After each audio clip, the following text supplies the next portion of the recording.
Hey everyone, today we're discussing the strongest state of every killer throughout Dead by Daylight history. This isn't going to be hyper exact or accurate, but more trying to pinpoint the general time, based on their strength, and the surrounding meta and such. If you think something's wrong, or another point in time was a killer's strongest, let me know down below. Let's get into it. Trapper's strongest state is pretty awkwardly right now, I would say, with basically all of his previous iterations being incredibly weak. From his days of painfully slow trap setting speed, to just being one of the weaker characters in any given meta, he's just always kind of been pretty bad, and still is really. He's received a ton of quality of life changes though, so I would honestly say his strongest state is where he is now, with his reworked add-ons, more consistent odds on his traps, and with the recent killer buffs, he's just a bit better. Wraith in a similar way has always been kind of average. We can definitely pin his strongest state to be after the buffs he received, where he became a bit speedier when cloaked in 4.6.0, and he also gained a greater degree of stealth in 4.5.0.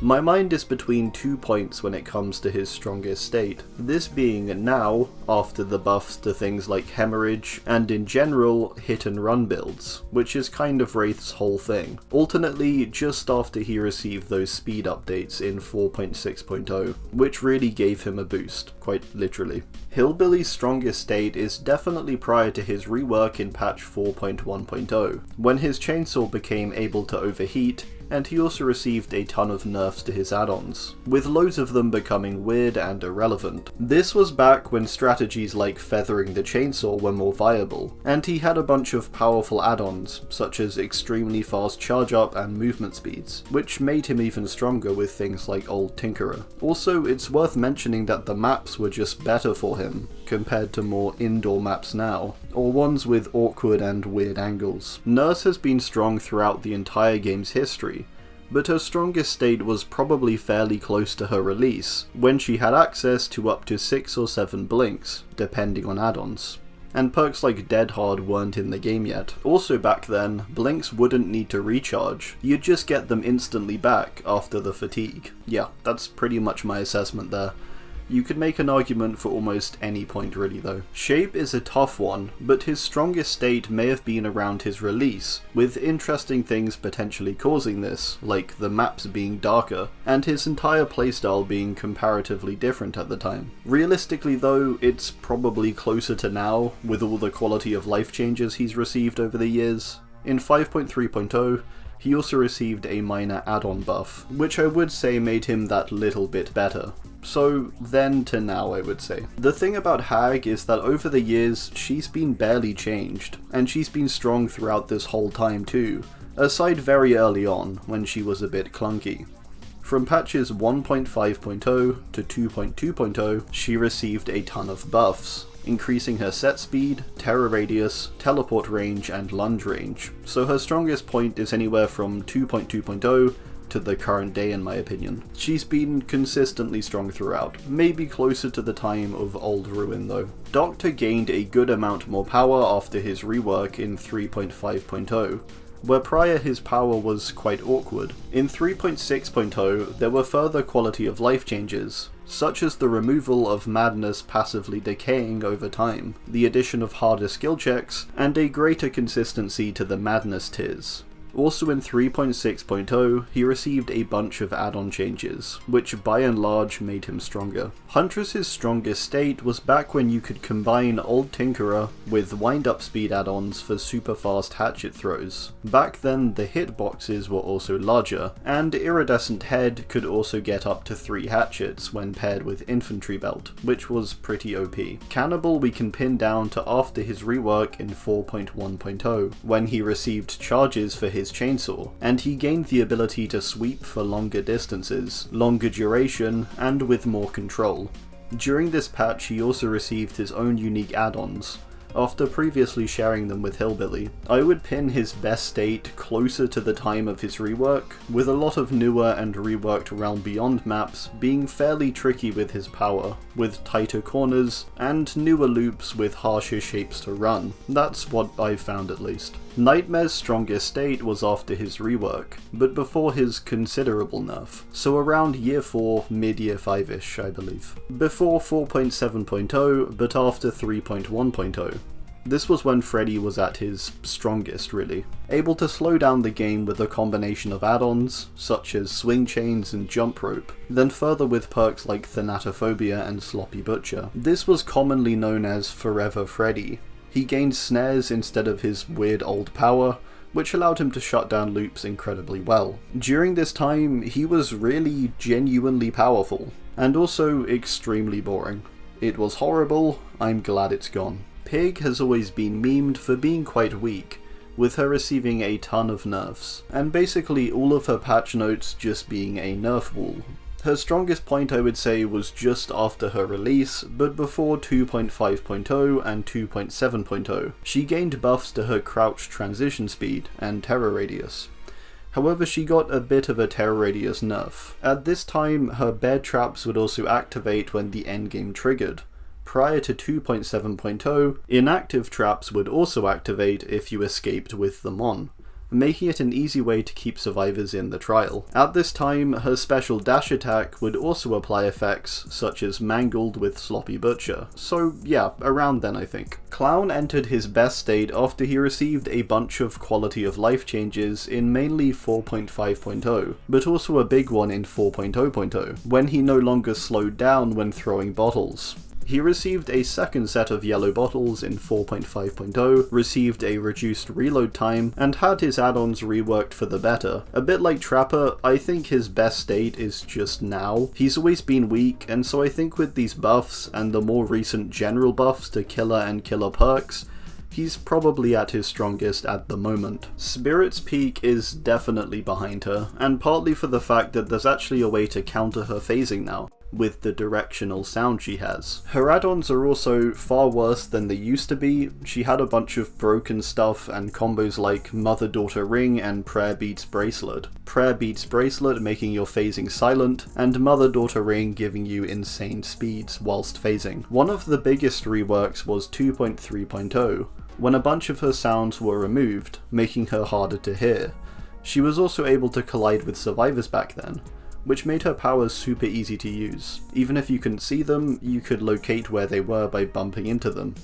It was this period between 2.3.0 and 3.4.0 when she was strongest for sure. Legion was almost definitely strongest around their release date, causing many to DC from how frustrating they were to face. Old Legion allowed you to continuously swing your blade in chase, with the second hit you landed knocking off part of the deep wound bar. Mending also wouldn't pause when mending, allowing you to force bleed outs on survivors extremely easily, particularly with certain add-ons such as Old Frank's Mixtape, which would make your consecutive hit knock off more progress. They also had recovery add-ons, which made you able to negate the power stun effect by quite a bit. Also, they had add-ons that could extend deep wound heals. There's a good Tataru video you can watch on Legion's old add-ons. He knows more than me and explains it better, so go check that out. For Plague, my mind immediately goes to the buff she got, where she received a pool for free at the start of each match, which was her 3.6.0 update. Despite her later 5.3.0 update, I actually want to say she was better back then, with her anti-heal based power, and how she also benefited from things like Old Ruin, which is now gone. She countered Circle of Healing when it was closer to its most powerful state too. She has also received buffs since then, and is still strong, but I think her strongest state is behind her. Ghostface has always had quite an inconsistent reveal mechanic, which has both worked in and against his favour. Currently it works for him, I find, and with his recent power buff and add-on reworks, he's in a far better place than he ever was, and probably the best state he's been in. He no longer relies on power recovery add-ons, and he's also a lot stealthier. Demogorgon, soon after its 3.2.0 release, gained a great buff in 3.2.1, where it received the ability to destroy pallets with Shred. Demo's strongest state I would say was during this time, before the changes made in 4.7.0, prior to its removal from the game's store, as by and large Demo was unchanged during this time. The main downside to the 4.7.0 change was the nerf of Rat Liver, one of its best add-ons. It's barely a difference, but Demo was a bit better before, I think. Oni's strongest state was likely during his PTB, and in the early stages of his live release, when he was a bit stronger before his nerf. During the PTB you could flick very effectively during Blood Fury, and Blood Fury's timer was also unaffected when downing survivors, meaning it lasted quite a long time. I have a retrospective video on that chapter that's worth a watch for more on that. But back then he was really powerful. And although he still is now, back then he was definitely stronger. Deathslinger's strongest state was most definitely before his ADS was slowed in 5.3.0, and he could essentially quickscope survivors. In this patch he gained a small ADS time, and a short cooldown when coming out of ADS. He also got a larger terror radius, which really killed his ability to be sneaky and get easy snipes. There were also some pretty rough add-on nerfs that further hit his speed when aiming,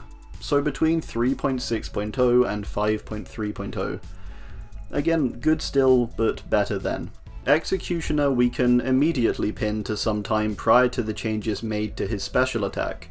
He used to be able to recover from using his special far quicker, and was able to really easily zone survivors as a result. His add-ons have basically always been awful, aside his range I suppose, and his strongest state was somewhere between release up to 4.3.0, where the special attack cancel slowdown was added. He's still good, but he was better without the annoying cooldown, which also looks really janky to be honest. He was also really great around this time as meta perks like Unbreakable and Old DS were very prominent, and he could bypass the effectiveness of this combo very easily with his cages. Blight's best state is most definitely after he got ironed out a bunch, and he got his POV moved up, where before it was really low to the ground. His hitboxes in the early days I recall being very janky, and he didn't feel great to play in my opinion. Blight, I would argue also, was a killer that required some time for people to learn him properly, where now we have lots of techs and stuff. There were very little back then. It's a killer where with time he's just gotten progressively better and stronger, in part because of this. His strongest state is now, I think, with his very oppressive power, many strong techs in the game, and his add-ons still being kind of busted. Twins is hard because, to be quite honest, I don't keep up with them much. They were terrible on release, partly down to bugs, and have progressively gotten into an average state over the years. Their strongest state I think was between patches 4.4.2 and 4.7.0. 4.4.1 ironed out a bunch for them, then 4.4.2 gave Victor a shorter recall time, stopping him from being held by the survivors. In 4.7.0 they received a few nerfs. Many of their add-ons since this patch have also been nerfed, so I think that point is maybe their peak. This is one I'm less sure of though, admittedly. For the more recent killers, as in like the past couple years really, it's pretty much just their current state, because there haven't been many changes to them since release. I'll try and pinpoint a vague time though. Trickster's strongest state was a couple patches after his release. He was released fairly average, then he got a big wave of buffs, followed by even more in 5.1.0, where big changes were made, like lowering the required blades to damage from 8 to 6, and his main event ability was made far more accessible, with its longer window for usage. He then got further buffs in 5.1.1. There were certain perks too that made him better, such as Hex Blood Favors rework in 5.3.0, so maybe even after that. Nemesis was anywhere after 5.2.0, when he got a tentacle buff, and some add-on buffs. He's been pretty much the same since. I believe his zombies also got better coding or pathing at some point. I couldn't find the patch for that, but I'm pretty sure that happened. Maybe not. I don't know. I think it did. Cenobite's strongest point I think was before his add-on nerfs, but after the quality of life alterations he got to his power. Between 5.2.1 and 5.4.0, when add-ons could get Chain Hunt to activate much faster, and the box's solve time to be longer, as well as old Engineer's Fang, which was really powerful. Artist is just another case of being really powerful, so I would say just now again to be honest. However, her PTB state was debatably stronger, whether you want to count the PTB or not, with her having abilities such as idle dire crows inflicting damage when survivors ran through them, which was kind of amazing for shutting down certain loops. So there was that, I guess. Onryō, I would say, is at her strongest now, with New Sloppy Butcher and Hemorrhage, Dead Hard nerfed, Hit and Run as a playstyle being buffed, and generally, survivors being nerfed has done her some good. Sadako has been largely unchanged since release, so the meta around her is what shapes her more so. Dredge is a character I have played maybe the least of all the killers. Its strongest state, I would say, began after the buff to Nightfall post PTB and in 6.0.2.